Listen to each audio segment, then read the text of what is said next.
uummata nagaa irratti hidhaa fi ajjeechaa hammeessuu itti fufuun sirni dadhabaa bututaan haamilee hin qabne kun Oromoo fi Oromiyaa irratti gochoota duguuggaa sanyii geggeessaa waan jiruuf namoota nagaa hojii isaanii dalagatan siyaasa kam irraayyuu bilisa ta'an sobaan isaan yakkuun maqaa deeggartoota waraana bilisummaa Oromoo jedhuun hidhaatti guuraa kaan immoo ajjeesaa jira. Haaluma kanaan sirni uummata irraa abdii kutate kun namoota nagaa hidhuu fi ajjeesuu hojii idilee isaa kan godhate Bilxiginnaan godina lixa Wallaggaa aanaa mana Sibuu ganda Waajiitii Qilxuu Luuboo keessa namoota sadii maqaan isaanii Roobaa Abdiisaa, Solomoon Maatewosii fi milkeessaa jireenyaa kanneen jedhaman qabanii deemuun mana hidhaa magaalaa Mandiitti hidhanii dararaa jiraachuun himame. Dabalataanis murni PP ajjeechaa ilmaan Oromoo irratti raawwataa jiru itti fufuun caamsaa 27 bara 2024 godina lixa Wallaggaa aanaa Lataa Sibuu ganda Angaree jedhamutti namoonni nagaa lama hidhattoota PP'n ajjeefamaniiru. Isaan keessaa kan maqaa arganne nama Huseen Hangaree jedhamu magaalaa keessatti ajjeesanii akka gatan maddeen keenya arraata biyyoolessa Oromiyaatti himaniiru. Akkuma beekamu murni Bilxiginnaa abdii kutannaa irraan kan ka'e uummata Oromoo balleessuu irratti xiyyeeffatee waan jiruuf uummanni Oromoo bakka jiru waltumsuu fi wal bira dhaabbachuu akka qabu illee maddeen kun dabaluun addeessaniiru. Godina Wallagga Bahaatti hawaasa hidhuu fi dararuun jabaateetti. Ayyaana Itoophiyaa mirga uummataa sarbuu fi humnaan ciqilee irra dhaabbatu kutaalee Oromiyaa garagaraatti hidhaa fi dararaa adda addaan rakkisaa jiraachuun beekamaadha. Haaluma kanaan godina Baha Wallaggaa aanaa Nuunnuu Qumbaa ganda Daalattii jedhamu irraa isin deeggartoota wobooti jechuun namoota maqaan isaanii Lataa Addunyaa, Leencoo Fiqaaduu fi Ibroo Lammeessaa jedhaman caamsaa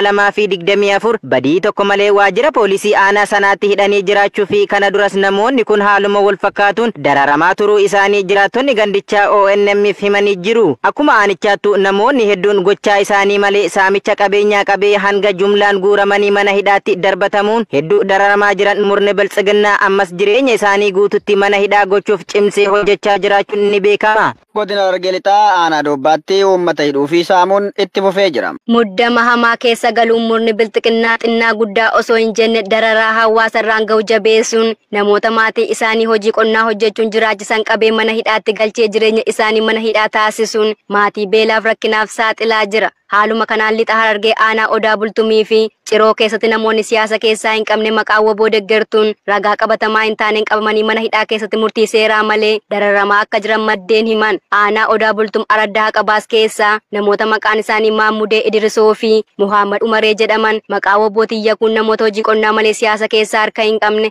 caamsaa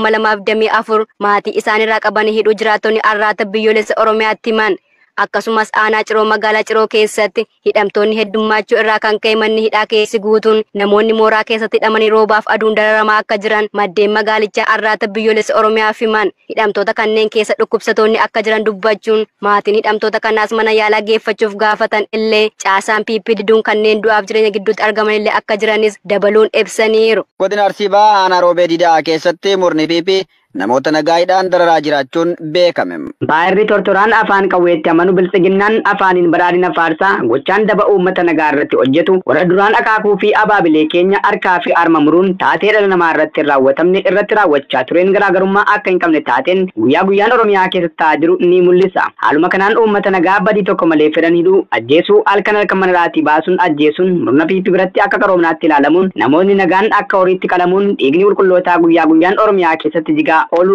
ragaadha. Bifuma kanaan caamsaa 22/2024 godina Arsii Bahaa aanaa Roobee Didaa ganda Indaatoo afran keessatti hidhaan garmalee jabaachuun miseensa waraana bilisummaa Oromoo waliin hidhata qabdu maqaa jedhuun uummata nagaa hidhaan dararaa kan jiran yoo ta'u namoota 50 ol ta'an badii tokko malee Oromummaa isaanii qofaa yakku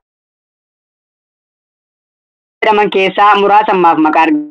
Shamil, Muhammad Abdar, Mudassir Abbaadurii, Muraad Hasan, obboleessasaa Umar Hasanii fi haadha daa'ima tokkoo dabalatee hidhaatti argamuun gidirfamaa jiraachuu jiraattotni arraata biyyoolessa Oromiyaatti himaniiru. Godina Arsii Lixaa aanaa Daabbaatti humnoonni murna PP namoota mana sirreessaa keessaa baasanii ajjeesaa jiraachuu jiraattonni himan. Daabbaa ganda haqoo kaarraa keessatti sababa hidhata woboo qabdaa fi nyaachifta jedhuun namoota nagaa qabanii erga hidhaniin booda mana hidhaatii baasanii ajjeesaa jiraachuu jiraattonni arraata biyyoolessa Oromiyaatti himan. Dargaggoo Abdurraahim Abdurroo Aliyyi nama ganna 12 haga 13 jidduu jiru yoo ta'u obboleessa keettuu woboo keessa jira jechuun erga hidhaniin booda mana hidhaarraa baafamuun kan ajjeefame ta'uu ibsan. Caamsaa 26/2024 jechuun guyyaa Sanbataa dargaggoo Abdurrahim Abdurroo alatti Abdul Karim Bariisoo Qoojjee fi Xaahir Sadee mana hidhaatii baafamuun ajjeefamuu jiraattuun naannichaa tokko himtee jirti. Jiraattuun kun akka jettutti obbo Abdul Karim Bariisoo du'a artist Haacaaluu Hundeessan booda irraa qabee waggaa 2 oliif mana hidhaa keessatti kan dabarsan yoo ta'u haadha warra isaanii dabalatee maatii guutuun hidhamanii turuu himti. Sababni hidhaa fi ajjeechaa kanaas hidhata woboo waliin qabduu fi woboo nyaachiftu kan jedhudha jechuun himtee jirti. Yeroo ammaa kana haalli nageenyaa naannichaa keessa jiru ulfaataa fi sodaachisaa ta'uu kan himtu jiraattuun kun uummanni badii fi waan hin beeknetti adabamaa jira jechuun dubbatti. Sodaa lubbuu isaaf jecha namuu manaa gadi bahuu kan sodaataa jiru ta'uu fi waan hin beeknetti jumlaan hidhamaa jiraachuu himte. Yeroo ammaa kana namoota gara 150 qabuun mana hidhaatti naqanii jiru kan jettu jiraattuun kun namoonni kunneen badii tokko malee yakkamaa ta'an jechuun yaada ishee. Oromiyaa godina Walloo aanaalee hedduu keessatti sarbaminsi mirga namoomaa hidhattoota sirnichaan raawwatamuun jabaatee itti fufeera. Manni Oromoo lafummaa irratti dhalate irratti sirna bulchiinsa Abiyyi Ahimad keessa karoora ergamtoonni sirnichaa sadarkaa godina hanga aanaatti jiran guyyaa guyyaan baasaa oolaniin namuu Oromummaa isaa qofaan yakkamuun kutaalee Oromiyaa garaagaraa keessatti sarbamiinsi mirgoota namoomaa xiqqaa haga guddaa wallaalaa fi beekaa osoo hin jedhin irratti raawwachaa oola. Haaluma kanaan kaaba Oromiyaa godina Walloo aanaa Daawwee Harawaa ganda Buukoo keessatti caamsaa 28 hidhattoonni murna maafiyaa PP hawaasa nagaa gooluuf gandichatti bobbaafaman namoota nagaa irratti reebichaa fi hidhaa raawwachaa jiru. Namoonni murna bilisiqinnaan hidhaman kunneenis maqaan isaanii Ahimad Nuuruu ganda Adaaloo, Muhammad Abbayyuu ganda Ajoo, Abduu Abrahaam ganda Buukoo kan ta'an reebicha ulfaataa irratti raawwachuun magaalaa Booraatti hidhuu jiraattonni dabaluun ibsan. Namoonni hidhattoota Kolonel Abiyyi Ahimadiin hidhaman kun badii qabaatanii osoo hin taane sababa waraanni bilisummaa Oromoo caamsaa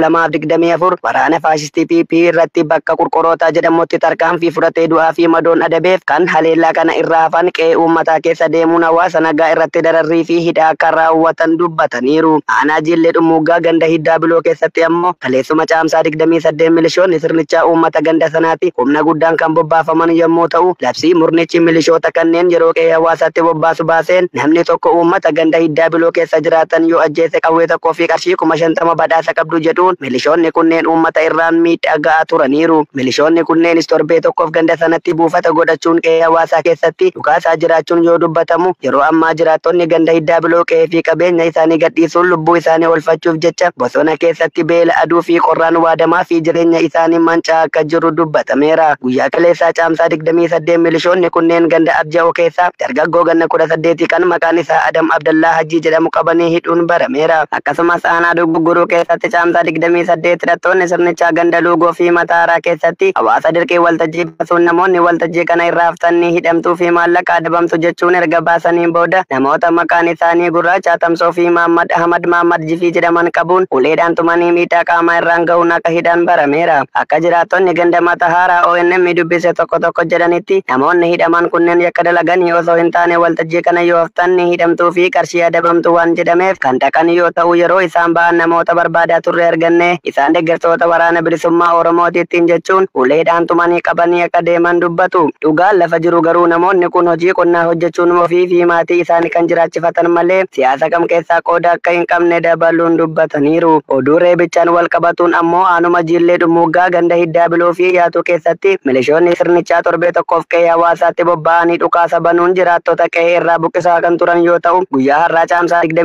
29/2024 ganama barii barraaqaan hawaasa qe'ee gadhiisuun ooyiruu isaanii biratti galan achi deemanii dhukaasa irratti banuun daa'imman haadholii maanguddootaa fi beelladoota irraa miidhaa jabaan qaqqabee jiraachuu himuun haalli yeroo ammaa uummanni ganda sanaa keessa jiru hedduu yaaddessaa ta'uun odeessi godina Walloo naannoo Oromiyaa godilli Shaggaraana Jalduu keessa waggoota 5 oliif rakkoon nageenya bal'aan jiraatu irratti waraan faashisti PP maqaa isaan deeggartoota waraan bilisummaa Oromoo jedhuun gaa jiraachuu jiraattonni nunicha himata. Hawaasni aanichaa har'aatti biyyoolessa Oromiyaa fi yaada isaanii qoodan tokko akka jedhanitti namooti hirmaannaa siyaasaa hamirra walabtaan qabatariiru waraan bilisummaa Oromoo waliin qabduutiin qabeenyi isaanii saamu namoota nagaa hidhuuf ajjeesuun darara ulfaata irratti akka raawwatanis dubbata. Keessattuu saamichi qabeenyaaf mancaatiin qabeenya jiraattota irra waraan faashisti PP raawwatamaa jiru jabaa qabaachuun torbaan kan keessa aana jalduu ganti kilbee jedhamu keessatti obbo Mulee Abdiisaa kan jedhamu miman keessa jala fa'aachuun beekama. Dabalataanis ganti qoricha badhaasaa keessa obbo Tarreessaa Addunyaa jala sangoo sadii fudhachuun magaala Boonii geessu yoo qalatani ganti qoricha dheeraa keessaa immoo obbo Dandaana Fayyisaa jala hoolota shaniif loon tokko jala oofatan jiraattonni dubbatan. Uummanni aana jalduu waraan gabroonfata murna abbaa irreetiin qe'eef qabeenya isaanii irratti miidhamaa jiraachuu kan himan yoo ta'u rakkoon sabichi irgaa jiru atattamaayyoon dhaabbanni gireen sabichaa